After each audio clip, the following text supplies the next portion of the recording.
Football fans gathered outside the University of Cincinnati Medical Center tonight to honor Buffalo Bills safety Damar Hamlin. Hamlin is still receiving medical treatment inside the facility.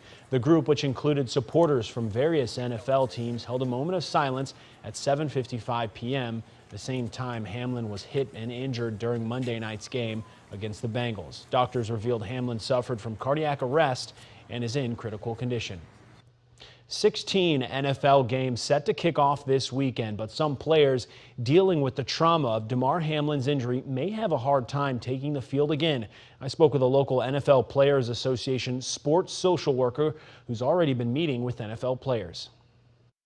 It's not just the players that were on the field feeling the effects from Monday night. It's traumatic, even whether they were a part of it or not. David Harris is a social worker and works closely with professional football players through the National Football League's Player Association. The active players I was already slated to talk with today, the topic was really obvious, that everyone seems to be thinking about what has happened and what that means to them as athletes. Monday night's game was postponed, but this weekend's slate of NFL games are still, at the moment, scheduled to be played, which Harris says may be a tough ask for some players. Through that, what we often call secondary trauma, you feel as if you've experienced it as well.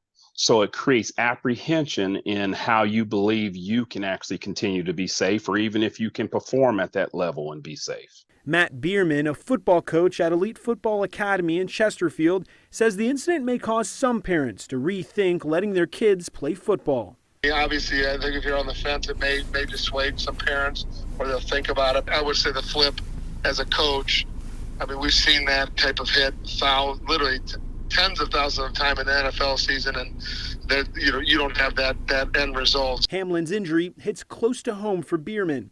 In the last year, 2 of his former players died from heart issues. Never seen that in 25 years of doing it. Really strange. I mean, that it all within like a 12-month period of each other. Mercy Hospital cardiac electrophysiologist Khalid Awad was watching Monday night's game with his son. He was not as scared about it as I was. Awad says Hamlin likely went into cardiac arrest because of timing and a potential genetic predisposition to heart issues. Something has to be timed at the right moment in the heart's electric cycle to cause this.